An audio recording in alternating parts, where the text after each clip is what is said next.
All right. Hello, hello, hello, hello, hello. My name is Joy. I would give like a stage name and like an introduction of myself, but I'm not doing that. My government name is Joy. My YouTube name is Q Short Me. Welcome to my channel, all that jazz, whatever, whatever. You want to hear the good stuff? Well, here we go. This is about the time I dated somebody that was 21, almost 22 years older than me when I was a young, pretty young thing, tenderoni. So let's get right into it. So I met this man at the gym. He had worked at the gym at the time. It was LA Fitness, right? He worked at LA Fitness. He was the director of personal training. So as my little 19-year-old brain, I'm like, oh, he got money. So we just met, he was like, oh, well, I hope I can help you meet your workout goals and blah, blah, blah, blah. And I was like, great, yay. So it wasn't anything like major, like him trying to hit on me or talk to me. It was just him, doing what somebody that's in business does. They do what they got to do to make money. So eventually we start to kind of communicate. He would see me at the gym and he just started complimenting me and tell me how great I was looking and how much progress I was making and all that jazz because that's what he did for a living. And I was like, oh, thank you. And eventually we just started talking a little bit more about each other, things we're into.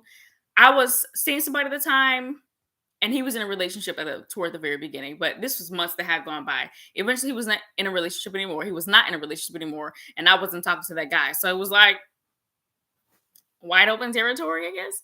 So he and I found out that we had something in common, like the arts. I was a spoken word artist during that moment. Like I still kind of am, but I don't do that at all anymore. And I was damn good. I'm gonna keep that. I'm gonna just say that. Well, I was like, I mean, I am pretty good. And he was a singer.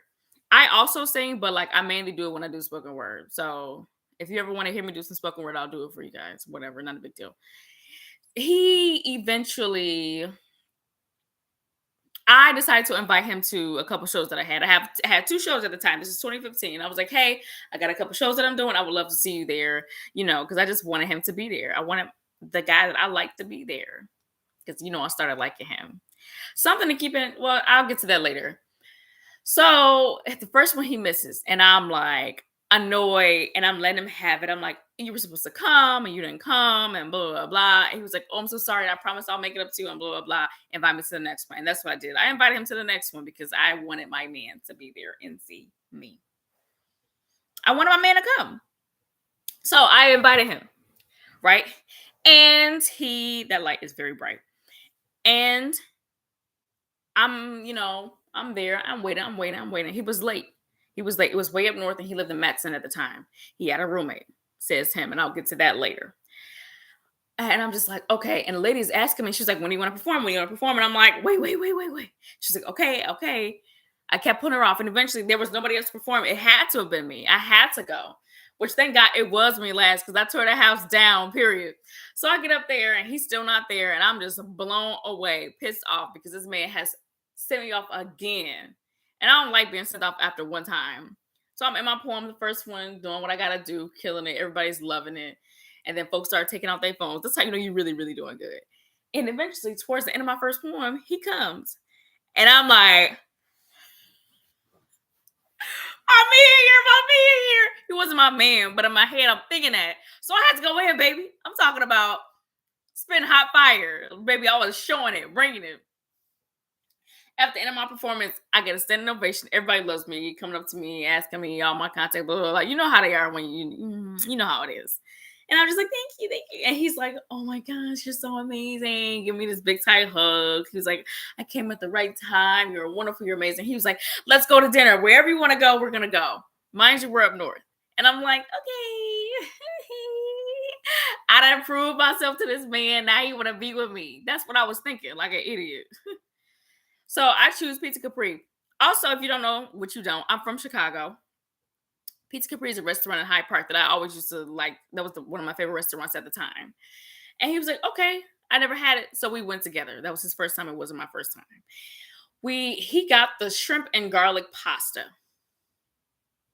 Let's just stop there. He got the shrimp and garlic pasta. This is very important. And I got the tricolor tortellini because that's what I always used to get.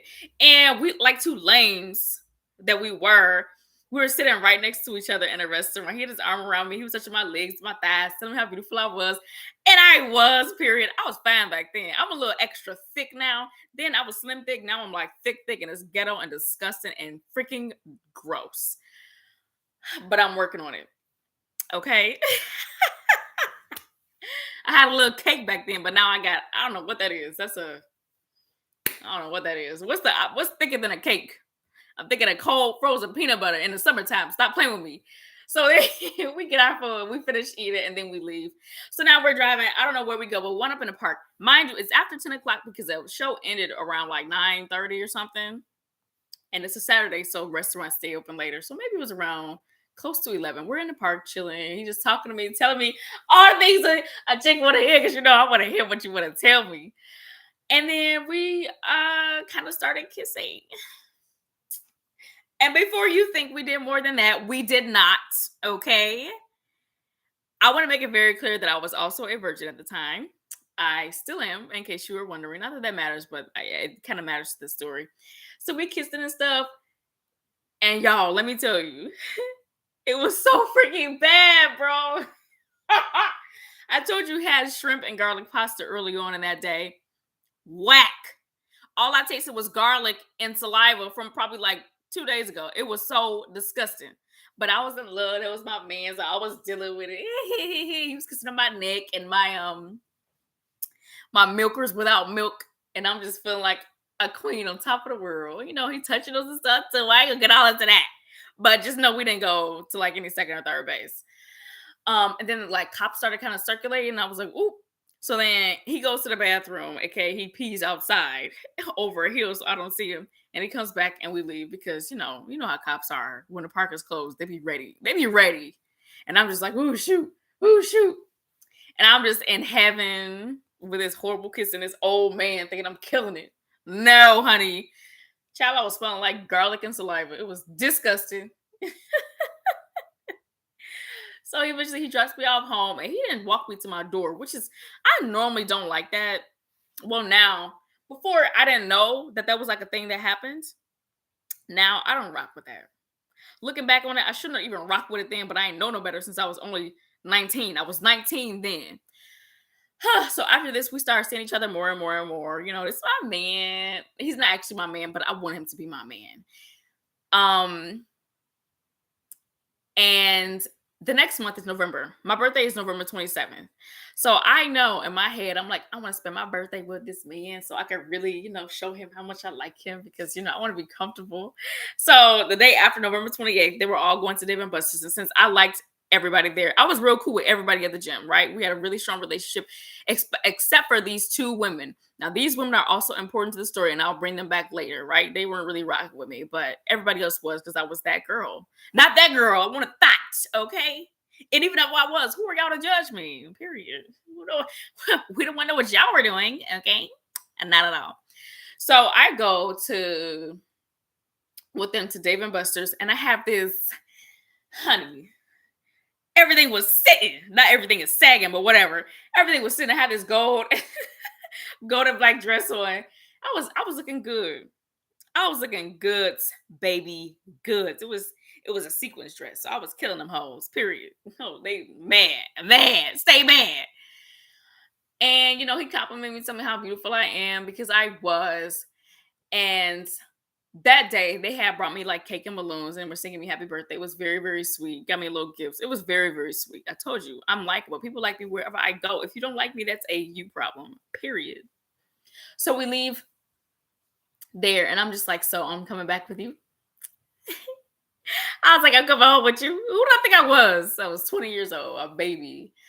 So we get back to his place. Now he tells me originally that he had a roommate.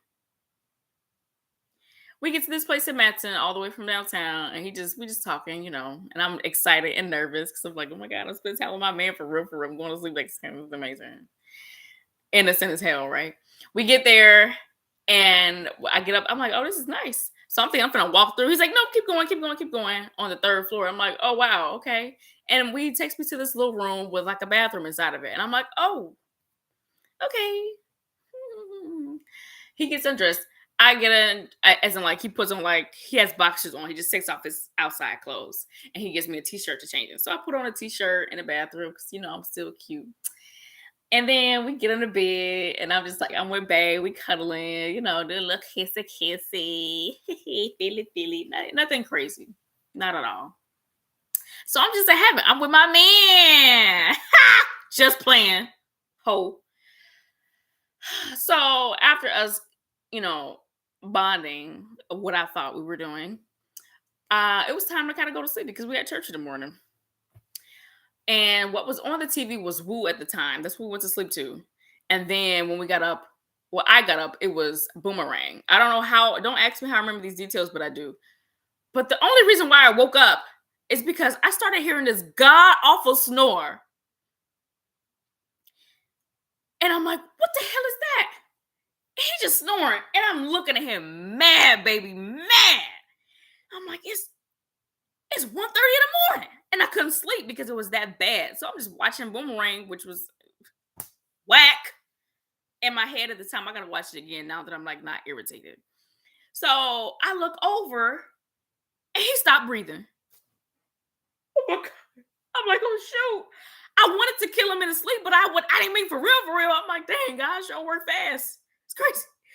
But eventually, after being shook, he starts breathing again. I'm like, oh, baby, you sold that shit. You sold that shit because I thought he was dead.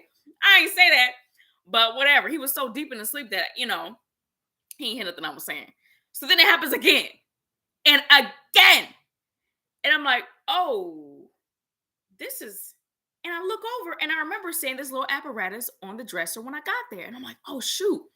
I think he needs this to sleep.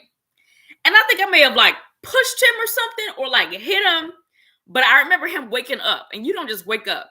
For those that don't know, it was a CPAP machine and he has sleep apnea. Sleep apnea is something that's very typical of like older men to have. And you don't even have to be an older man. Just have like smaller nasal passages. Or sometimes if you have like a lot of excess weight. And he was a big personal trainer guy. Like he wasn't fat. He was just like a lot of muscle, but he used to be fat. So I don't know if that like kind of contributed as to why he had sleep apnea. I'm not really sure. Maybe it's just his nasal passages because you don't have to be fat either.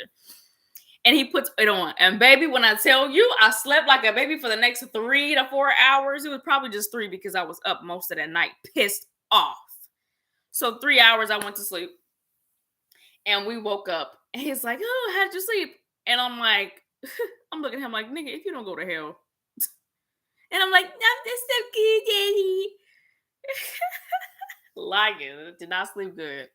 So we get downstairs and he's just like, yeah, we just talking, because that's what we did. We just talk. And he was like, oh yeah, you're way more mature than a lot of these 40-year-olds. And I'm thinking, really, nigga? That's what I was thinking in my head. But at the same time, I was like, think I'm so mature. No, I was dumb. I was dumb. So when I look back at it, that man wasn't his roommate. No, he was renting a room out of that man's house. That was the realty. Why do I say that? Because like a few weeks later, because we still spending time together, I'm still in love like a dummy, but I was 20 years old after I had just falling in love with him at the age of 19 while he was 41. I'm doing stuff for him for his birthday, going out for him because that's my man. I love him. So then we started spending a lot of time in hotels. He was like, oh, I'm looking for a new place to stay. And my other car's in the shop. Now, ladies and gentlemen, whenever a nigga says, oh, my car's in the shop, what does that mean? He ain't got no car. Which was okay. He had this particular car. He had 2 different cars, says him. The one he was typically driving was like a 1999, I think, Toyota Camry or something like that. Maybe like 2001. I'm not really sure. And he had like a newer 4x4 truck that was in the shop. I'm like, yeah, nigga, it's at the damn dealership waiting to be sold. Stop playing with me. Which wasn't the issue, but he had his whole life in that Camry. So we're just going to hotel to hotel. And I'm just like, oh. We start off at a pretty okay hotel. It was a 2.5 star. Let me tell you something. I'm a bougie little bit, okay? I don't like staying at anything under 4.5 stars. I'll settle for 4, but like it has to have the best room, period. I said settle for 4. I prefer 4 to 5, 4.5 to 5. That's my preference, but whatever, it is what it is. So we started Days Inn, which is like 2.5 at best. And then eventually, I guess that got too expensive because we started staying at the Red motherfucking Carpet. Baby, when I tell you that it's a hotel, meaning them hoes is going and telling. That's the kind of place that pimps was slapping and beating their prostitutes like, get my money. That's that kind of place. I'm talking about bed bugs, cockroaches, and everything else in between was probably in that hotel. I'm talking about all the TVs in that hotel had booties, wide loads in the back of them. and it was grainy. The only television channel that was actually working was a black and white channel hole. That's how you know you in something low budget. I heard fights, probably gunshots was going on every night. Who knows? But fortunately, I wasn't there to see all that stuff. But there were definitely shootings at that hotel, apparently. So that's where we started staying. And I'm like, oh, okay. You were really struggling. At the time, I didn't know he was unhoused. My man was unhoused at that time because he was trying to get his business off the ground. And that's what it was. You know, he was trying to make his dream come true. In the midst of him being kind of unhoused, my guy literally had the